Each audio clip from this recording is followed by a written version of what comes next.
গভীর রজনীতে দারুসুন্নাহ মহিলা মাদ্রাসা এতিমখানা, দারুসুন্নাহ সালাফিয়া মাদ্রাসা সাপাহার, দারুসুন্নাহ সালাফিয়া মাদ্রাসা রাজশাহী, এই তিনটি আমার প্রতিষ্ঠান আল্লাহ। সাথে আবার আমার নিজ বাসায় রাজশাহীতে 3 পর্যন্ত চালু আছে আল্লাহ, ওটাও। এই মোট 4টা প্রতিষ্ঠান হয়ে গেছে আমার। এটা নিশা এবং পেশা, এই 4টি প্রতিষ্ঠান আল্লাহ তুমি কবুল করে না। তুমি কবুল করলে আল্লাহ কেউ ঠকাইতে পারবে না, আর তুমি কবুল না করলে কেউ টিকাতে পারবে না। এই মাহফিলটা দেখতে ছোট, কিন্তু এটার মান অনেক বড়। এখানে আল্লাহ চায় তো এক সময় বড় বড় ওলামায়ে কেরাম আসবেন। আমরা কেবল শুরু করেছি। আসলে আমাদের মাঠ নেই, মাঠ না থাকার কারণে প্রোগ্রাম করা হয় না। তো আমরা শুরু যেহেতু করেছি, আল্লাহ যেন ধারাবাহিকতা ঠিক রাখার তৌফিক দান করেন। সবাই দোয়া করবেন। আপনাদেরকে অনেক অনেক ধন্যবাদ জানাচ্ছি যে আপনারা কষ্ট করে শেষ পর্যন্ত এই মাহফিলে আছেন। এটা শীতকাল, তাছাড়া মানুষের কাজের সময়, লোকজন একটু কম হবে, এটা স্বাভাবিক। আর বাকি আমাদের বক্তারা, আমি কিছু বলি নাই কাউকে, কিন্তু তারা অনুভব করেছে, কিছুটা অনুভব করেছে। আমাদের মুসলমানদের অধঃপতনের কারণ হচ্ছে হিংসা, ঠেলাঠেলি। আমাদের মুসলমান ধ্বংস হচ্ছে এটাই। বাবরি মসজিদ ভেঙেছে কেন? বাবরি মসজিদে তো মানুষই ছিল না, মুসলমান ছিল না, নমাজি তো হতো না। তোকে রাইখে কি আর থাকলো কি না থাকলো, ভাঙার পরে ব্যথা। কেউ দরকারই তো ছিল না, কারণ মুসলমান নমাজি পড়তো না। এই জন্য বাবরি মসজিদ নিয়ে আফসোস যেমন হয়, তার থেকে আফসোস না করে। আর একটা হলো, আমাদের বাংলাদেশে মসজিদে আগুন দিয়েছে, ভেঙে তো ফেলেছে, আগুনও দিয়েছে। এটা জানেন? জানেন না? মসজিদে আগুন দিয়ে পুড়িয়ে দিয়েছে, কোরআন ছিঁড়ে ফেলেছে মুসলমানরা ভোলাতে। যারা বাংলাদেশে নিজকে হক্কানি পীর বলে, এগুলো তো আমি এলাকায় বলি না, অন্য জায়গাতে হাল বাইয়া রেখে দিই, কিন্তু নিজের এলাকায় চাই না এগুলো বলতে। শুনলাম নাকি যাকে আমি তাড়ে নিয়ে বেড়াই, বগুড়ার থেকে অনেক কেতাব নিয়ে এসে নাকি এদিকে 2-3টা ওয়াজ করেছে গত বছর। হ্যাঁ, ফেতনাবাজ, এর নাম আমি নিতে চাই না। আর আমি এলাকাতে এসব ওয়াজ করি না। যেসব এলাকাতে ওরা আগুন লাগায়, আমি ওটা আগুন নিভাই দিয়ে চলে আসি। যে ভাই আমাকে বলছে আপনি 40,000 নেবেন, 50 নেবেন, কত টাকা নেবেন, আপনি আমার এলাকা আসেন, দেশে আসেন, ভারতে আসেন। তো ভাই আমরা মাহফিল দিয়েছি টাকার জন্য না, আমি জানি এখানে টাকা উঠবে না। 3400 কত টাকা উঠেছে পয়সা, আলহামদুলিল্লাহ। এটি যে উঠেছে আলহামদুলিল্লাহ, 10 বস্তা সিমেন্ট উঠেছে, এটাই তো অনেক কিছু আমার জন্য। যে দারুসুন্নাহ মহিলা মাদ্রাসা এতিমখানা এলাকার থেকে টাকাটি পাইছে আলহামদুলিল্লাহ, এর আগে তো এটাও পাইনি।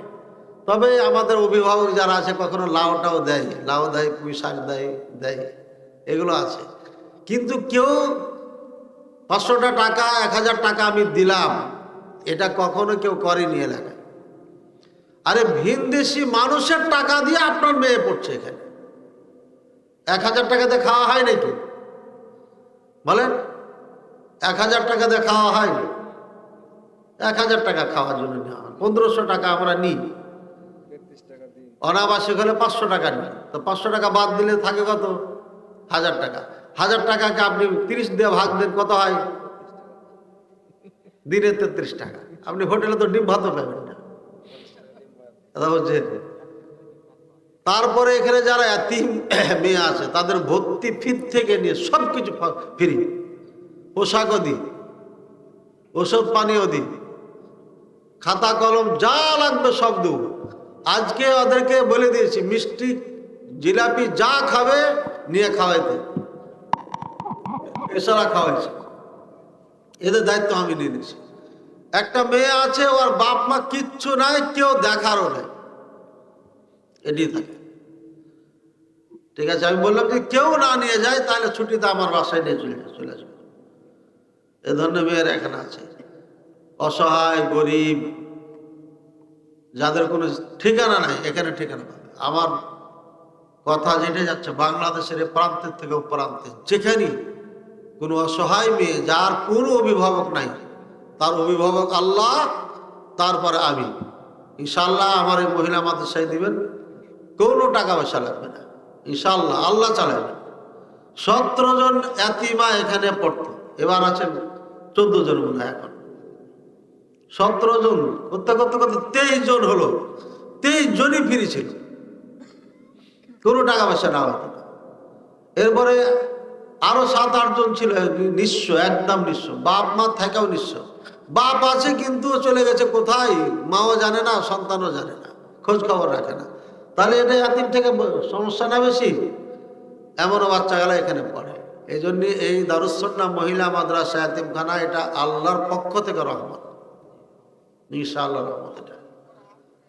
তো সবাই প্রতিষ্ঠানের জন্য দোয়া করবেন। আমি আগে ভূমিকাতে বলেছি যে আপনি ইব্রাহিম আলাইহিস সালামের পাঠ নেবেন না নমরুদের, এটা আপনার ব্যাপার। ফেরাউনের পাঠ নেবেন না মুসা আলাইহিস সালামের পাঠ নেবেন, এটা আপনার ব্যাপার। মুহাম্মদ সাল্লাল্লাহু আলাইহি সাল্লামের পাঠ নেবেন নাকি আবু জাহালের পাঠ নেবেন, এটা আপনার ব্যাপার। কিন্তু দারুস সুন্নাহ মহিলা মাদ্রাসা আছে, থাকবে, কিয়ামত পর্যন্ত থাকবে, ইনশাআল্লাহ থাকবে। আল্লাহ তুমি কবুল করে নাও। গভীর রজনীতে দারুস সুন্নাহ মহিলা মাদ্রাসা এতিমখানা, দারুস সুন্নাহ সালাফিয়া মাদ্রাসা সাপাহার, দারুস সুন্নাহ সালাফিয়া মাদ্রাসা রাজশাহী, এই 3টি আমার প্রতিষ্ঠান আল্লাহ। সাথে আবার আমার নিজ বাসায় রাজশাহীতে 3 পর্যন্ত চালু আছে আল্লাহ, ওটাও। এই মোট 4টা প্রতিষ্ঠান হয়ে গেছে আমার। এটা নিশা এবং পেশা, এই 4টি প্রতিষ্ঠান আল্লাহ তুমি কবুল করে নাও। তুমি কবুল করলে আল্লাহ কেউ ঠকাইতে পারবে না, আর তুমি কবুল না করলে কেউ টিকাতে পারবে না। আল্লাহ আমার এতিমখানা ভেঙে ফেলেছি, টাকা নাই, 1 টাকাও নাই, ভিত্তি দেব, তুমি ব্যবস্থা করে দাও। এখানে যে 1000 মেয়ের ব্যবস্থা কমপক্ষে করতে পারি আল্লাহ, তুমি এই ব্যবস্থা করে দেবো। আল্লাহ তুমি জানো আমার নিয়াতে কোনো ত্রুটি নাই, আমি কাউরের কাছে হাত পাততে যাব না, তোমার কাছে হাত পাচ্ছি। তুমি কিভাবে করবে তুমি ভালো জানো। আমার এই 3টি প্রতিষ্ঠানকে কবুল করে নাও আল্লাহ। তোমার মহা ক্ষমতা দিয়ে তুমি সব কিছু করতে পারো আল্লাহ। তুমি আপনার ইন্ডিয়ার কি নাম বলেন, হুমায়ুন কবির, হুমায়ুন কবিরের ডাকে যদি আল্লাহ তুমি এত টাকা দিতে পারো, এত সম্পদ দিতে পারো বাবরি মসজিদ বানানোর জন্য, ওই বাবরি মসজিদ থেকে কোটি গুণে মুখলিস মাদানী মসজিদের কাজ বেশি হবে ইনশাআল্লাহ আজিজ। আল্লাহ তুমি তৌফিক দান করো আল্লাহ। আল্লাহ তুমি কবুল করে নাও আমাদের প্রতিষ্ঠানকে আল্লাহ। যেসব জনগণ এখানে এসেছে, যারা আমাদের দাওয়াতে সাড়া দিয়েছে, এসেছে আমাদের দাওয়াত কবুল করেছে, হয়তো কাজে কর্মের জন্য থাকতে পারে নাই, যারা মন দিয়ে এই প্রতিষ্ঠানকে ভালোবাসে, চাই, কল্যাণ চাই, সবাইকে তুমি কবুল করে নাও, সবাইকে তুমি ক্ষমা করে দাও আল্লাহ। সবার জানে মানে টাকা পয়সা বরকত দান করো আল্লাহ। আল ফারুক জামে মসজিদ, যে জমির উপরে আমরা আজকে মাহফিল করলাম, এই জামে মসজিদ প্লাস মাদ্রাসা আজও কালো হবে ইনশাআল্লাহ। আমরা ওইভাবে জমি রেজিস্ট্রি করছি আল্লাহ। আল ফারুক জামে মসজিদ মাদ্রাসাকে তুমি কবুল করে নাও আল্লাহ। আমি চাচ্ছি যে আমাদের এলাকায় সঠিক যেটা দিন, আকীদা, তাওহীদ, এটা শিখে নেয় মানুষ। আমাদের বড় বড় এখানে ওলামায়ে কেরাম রয়েছেন, প্রতিষ্ঠান রয়েছে, তারা এগুলো মানুষকে বলতে পারেনি, বলেনি। হয় তারা বুঝে না আকীদা, আর না হলে ভয়ে বলে না, দুটো একটা। আগে বুঝতো না, আগে সব বই ছিল না, পড়তো না, বুঝতো না, কিন্তু এখন তো বুঝে। আমরা মদিনার থেকে আসার পরে মদিনার সিলেবাস দিয়েছি, মদিনার বই দিয়েছি, আমাদের বক্তব্য ভেসে বেড়াচ্ছে, আমাদের বই ভেসে বেড়াচ্ছে, আমাদের বই হাতে হাতে মানুষের আকীদার ওপর। এই আকীদার মধ্যে বোঝানো হয় আহলে হাদিস কি জিনিস সেটা আমরা জানি না। যদি আজকে জানতাম তাহলে পারে এই মাহফিলের অবস্থা এটা হতো। আর দ্বিতীয় নম্বর হচ্ছে যেটা আপনারা জানেন বা আমাদের বক্তারাও বলে দিয়েছেন ইঙ্গিত ইশারাতে, আল্লাহ সবকে হেদায়েত দান করুন। আপনি প্রতিষ্ঠানের সাথে থাকেন আর না থাকেন, প্রতিষ্ঠান কিন্তু চালিয়ে নিবে কাউকে দিয়ে না। প্রতিষ্ঠানে তো আছে, কেউ না কেউ আছে। কমিটি নাই এমন না, কমিটি আছে, কমিটি ছাড়া সরকার অ্যালাউ করবে না কোন প্রতিষ্ঠান। সরকারের কাছে কমিটির নাম দেওয়া আছে, আপনাকে পাবো না কাউকে দিয়ে তো আল্লাহ চালাই নিবে। এই জন্য কাউরির জন্য কোনো ঠেকা থাকবে না, ঠেকবো না কখন। এমন এক সময় হয়েছিল এই প্রতিষ্ঠানকে বন্ধ করার জন্য উঠে পড়ে লেগেছিল। আমি সেদিন 0 পয়েন্টে বলেছি, আপনার মতো হাজার লোককে আমি ঘাঁটি না। এই প্রতিষ্ঠান যেদিন আল্লাহ বন্ধ করবে সেদিনই বন্ধ হবে। আপনার মতো হাজার মানুষ কেন, কোটি মানুষ দিয়ে হবে না, বন্ধ হবে না ইনশাআল্লাহ। আলহামদুলিল্লাহ কেটে গেছে। ও ভাইদের সাথে আমার সালাম মুসাফা হয়, কথাবার্তা হয়, দূরত্ব দূর হয়ে গেছে। কিন্তু এমন একটা অবস্থা এখানে তৈরি হয়েছিল এক সময় যে পারে না যে মাদ্রাসাটা উঠাই নিয়ে যায়, যমুনাতে ফেলে দেয়। এরকম হয়েছে। মাদ্রাসার পানি পর্যন্ত নামতে দিবে না, পাইবে কানি ঢুকাই দিয়েছে, বন্ধা করে ঢুকাই দিয়েছে যেন পানি বের হতে না। আগিনা ভর্তি, ঘরে পানি ঢুকিয়েছে। কি হলো? কয়েছে পানি তো বন্ধা ঢুকাই দিয়েছে, পানি নামতে দিবে না। নানান সমস্যা হয়েছে। আমাদের এখানে নাম উল্লেখ করতে হয়, ডক্টর জামান ভাই এবং রতন ভাই আমাদেরকে পূর্ণ সহযোগিতা দিয়েছেন। ওনাদেরকে আল্লাহ ভালো রাখুন, সুস্থ রাখুন, নিরাপদে রাখুন, হায়াতে অবদান। সাথে সাথে আরো ভাই সাথে ছিলেন, কিন্তু অনেক ভাই প্রকাশ্য দুশ্মনী করেছে, অনেকে গোপনে দুশ্মনী করেছে। আল্লাহ তাদের সাজাও দিয়েছে। হ্যাঁ, এবং আজকে 25 সাল শেষ। আমি বলবো দারুস সুন্নাহ মহিলা মাদ্রাসা ইয়াতিমখানাকে ভালোবাসেন, এটাই আপনাদের প্রতিষ্ঠান, এটা আপনাদের প্রতিষ্ঠান। আমার বয়স প্রায় 50, মানে 50। আর কতদিন বাঁচবো? রাসূলুল্লাহ সাল্লাল্লাহু আলাইহি ওয়াসাল্লাম বয়স পাইলে আর কয়দিন? 13 বছর, তাই না? রাসূলুল্লাহ সাল্লাল্লাহু আলাইহি ওয়াসাল্লাম বয়স পাইলে 13, আর বাবার বয়স পাইলে পরে আরো 30-40 তো থাকবে নাকি?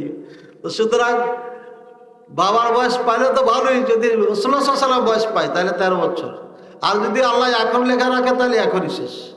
কিন্তু এই জমি, আমি আজকে মাইকে বলে যাচ্ছি, সব বলে যাচ্ছি, এই জমি আল ফারুক জামে মসজিদ, নামটা পরিবর্তন হতে পারে, কিন্তু আমি এটা প্রচার করছি এখন। আল ফারুক জামে মসজিদ প্লাস মাদ্রাসা, এটা আজ আছে, কাল থাকবে, কিয়ামত পর্যন্ত থাকবে। এটা থাকবে। চালাবে কে? আল্লাহ চালাবে। কাকে দিয়ে চালাবে ওটা আল্লাহ জানে, আমাকে খোঁজারই দরকার নেই।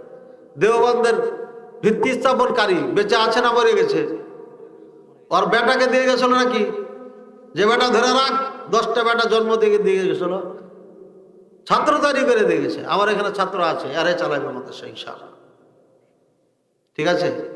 যে পর্যন্ত আমার ছাত্র পড়ছে ওই পর্যন্ত পড়াতে পারবে, এরকম ছাত্র হচ্ছে, তাই এরাই আমার মাদ্রাসা চালাবে। সুতরাং মাদ্রাসা প্রতিষ্ঠান এগুলো আল্লাহর দায়িত্ব, আল্লাহ চালাবেন। কাকে দিয়ে চালাবেন, কেমনে চালাবেন আল্লাহ ভালো জানে। কিন্তু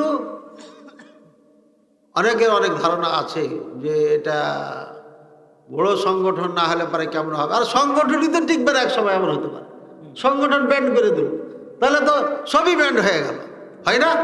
পুরা সংগঠনের টাকা পয়সা সব বাজেয়াপ্ত করে নেওয়া হয়, ব্যাংক ব্যালেন্স, জমি জমা হয়তো বোধ হয়ে যায়।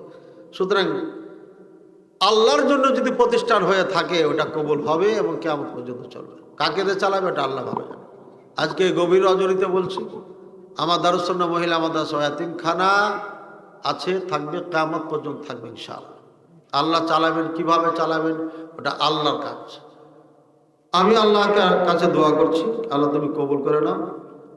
এবং আমি চেষ্টা করছি এগুলোকে শহর কেন্দ্রিক করার জন্য। যেমন দারুস সুন্নাহ মহিলা মাদ্রাসা ইয়াতিমখানা বাজারে, এটা যদি রিস্তালা মার্কেট হয়ে যায় কোনোদিন, তাহলে টাকা আপনার কাছে চাইতে হবে। হবি তো 50 বছর পর মার্কেট হতেই পারে, হবি, স্বাভাবিক এটা। এবার সেই প্ল্যান করে আমি বিল্ডিং করবো। দারুস সুন্নাহ সালাফিয়া সাপাহার আজ হোক কাল হোক নিস্তালা মার্কেট হবেই হবে, মেন রোডের সাথে। অর্থ এখান থেকে আসবে, মাদ্রাসায় লেখাপড়া হবে, আপনার সন্তান টাকা দিয়ে আমার মাদ্রাসায় পড়বে, সমস্যা কোথায়? হবেই ইনশাআল্লাহ। মাদ্রাসা নিয়ে আমি টেনশন করছি না, টেনশন আপনাকে নিয়ে করছি যে আপনি আবু জেহেলের পাঠ নিলেন কেন? আবু জেহেলের পাঠ নিয়ে তো আপনি নিজে ক্ষতি করছেন। এবং এটা বুঝবেন, একদিন বুঝবেন, এখন বুঝবেন, এক সময় আসবে বুঝবেন, হয়তো আমাদের জীবদ্দশায়, আর না হলে আমরা যখন হারিয়ে যাবো তখন। বুঝেছেন? এজন্য দিনী প্রতিষ্ঠানকে ভালোবাসবেন, সবাই ভালোবাসবেন, মনে প্রাণে ভালোবাসবেন, আর মনে করবেন আমারই প্রতিষ্ঠান। আপনি কথার কথা এখানে কুমটিতে 50 জন লোক আছে প্রতিষ্ঠানে, 50 জন লোকের পরে আর কি লোক নাই এই প্রতিষ্ঠানকে ভালোবাসে? আছে না নেই? তো ওরা কি মন খারাপ করবে? খারাপ করলে তাহলে তো সবাইকে কমিটিতে ঢুকাইতে হবে। কমিটিতে ঢোকা এটা বড় জিনিস নয়, আসল কথা হলো প্রতিষ্ঠানটা কেমন চলছে, ভালো চলছে কিনা, এই কথাটা মনে রাখতে হবে। যদি ভালো চলে কাউকে দিয়া, তাহলে আপনাকে আমাকে সহযোগিতা করতে হবে। এই জন্য প্রত্যেকে আমরা সহযোগিতার হাত বাড়িয়ে দেবো ইনশাল্লাহ। আর প্রত্যেকে দোয়া করবো আল্লাহ যেন অত্র প্রতিষ্ঠানকে কবুল করে নেন, এবং আমরা যেন এই মাহফিলটাকে ধরে রাখতে পারি, প্রতি বছর করতে পারি। এতে এলাকার সংস্কার হবে এবং বাচ্চাদেরও, এলাকাবাসীরও সবারই সংস্কার হবে, উপকার হবে। আল্লাহ তাআলা সবাইকে কবুল করুন, আল্লাহ তাআলা সবাইকে ভালো রাখুন। আবারও সর্বপ্রথম আল্লাহ তাআলা শুকরিয়া জ্ঞাপন করছি যে আল্লাহ তাআলা এই মাহফিলকে সুন্দরভাবে সুষ্ঠুভাবে করার তৌফিক দান করেছেন, আলহামদুলিল্লাহ। আজকে রাত করার ইচ্ছে ছিল না, কারণ আমারও টানা মাহফিল আছে একদম 23 তারিখ পর্যন্ত, তো দেরি হয়ে গেল। এরপরে আপনাদের শুকরিয়া জ্ঞাপন করছি, আপনারা কষ্ট করে এসেছেন। আমাদের গ্রামের লোকজনই আছে এখন বর্তমানে, আশপাশে সব পালাই গেছেন মনে হচ্ছে।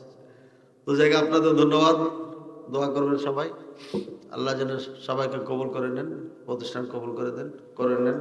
আমরা এই প্রতিষ্ঠানকে আমরা লিফলেট বানাইছি, অনেক আধুনিক করব, এবং একটা মেয়ে এখান থেকে পড়ে স্কুলে যেন যেতে পারে, তাকে বাংলা ইংলিশ এভাবে শেখানো হবে। ওইভাবে আমরা সিলেবাস রাজশাহীতে সাজিয়েছি, সাপানও সাজিয়েছি, এবং এখানে স্পেসের অভাবের কারণে এখানে আমরা একটু পিছিয়ে আছি। আমাদের বিল্ডিং হয়ে গেলে আমরা বিল্ডিংয়ের কাজ ধরবো ইনশাআল্লাহ, অচিরেই ধরবো আল্লাহ যদি তৌফিক দান করেন। আমাদের টার্গেট আছে, ইচ্ছা আছে, সবাই দোয়া করবেন আল্লাহ যেন ব্যবস্থা করে দেন। আর এই মসজিদটা আমরা খুব তাড়াতাড়ি ধরবো। আমাদের ভাইয়েরা নাকি মাটি উঠাবে, ওনারা মাটি উঠাইলে হয়তো আমরা কিছু মাটি উঠিয়ে এখানে একটা টিন শেড ঘর করে এখান দিয়ে আজান শুরু হবে। এখানে আজান হয় না, বিরাট এলাকা নিয়ে আজান হচ্ছে না, তাই না? ইনশাআল্লাহ এখানে আজান শুরু হবে। আল্লাহ তাআলা যেন আমাদের কবুল করেন, তৌফিক দান করেন, সবাই দোয়া করবেন। জাযাকুমুল্লাহ খায়রান। আরও ধন্যবাদ জানাচ্ছি যারা আপনাদের এই ক্যামেরার মাধ্যমে, লাইভের মাধ্যমে দেশ বিদেশ থেকে দেখছেন। এখানে সব থেকে আমাদের প্রবাসী ভাইদের হাত আছে, আমাদের এই প্রতিষ্ঠানগুলো প্লাস আমাদের এই মাহফিলগুলো ক্ষেত্রে। এজন্য খাস করে প্রবাসী ভাইদের জন্য দোয়া করছি, দেশবাসী যারা আছেন সবার জন্য দোয়া করছি। দেশের বাইরে যারা থাকেন অত্যন্ত কষ্ট করেন, এবং সবাই তাদের জন্য দোয়া করা উচিত, এবং সরকারের উচিত তাদের ভালো ব্যবস্থা করা। এয়ারপোর্টে অনেক হ্যাস্তন্যস্ত হয় তারা। আল্লাহ তাআলা তাদেরকে ভালো রাখুন, নিরাপদে রাখুন, সুস্থ রাখুন, আল্লাহুম্মা আমিন। জাযাকুমুল্লাহ খায়রান, বারাকাল্লাহু ফিকুম, ওয়া সাল্লাল্লাহু আলা নবিয়িনা মুহাম্মদ ওয়া আলা আলিহি ওয়া সাল্লাম। মজলিস শেষের দোয়াটা আমরা পড়িনি, সুবহানাকা আল্লাহুম্মা বিহামদিকা আশহাদু আল্লা ইলাহা ইল্লা আনতা আস্তাগফিরুকা ওয়া আতুবু ইলাইক। আসসালামু আলাইকুম ওয়া রাহমাতুল্লাহি ওয়া বারাকাতুহু।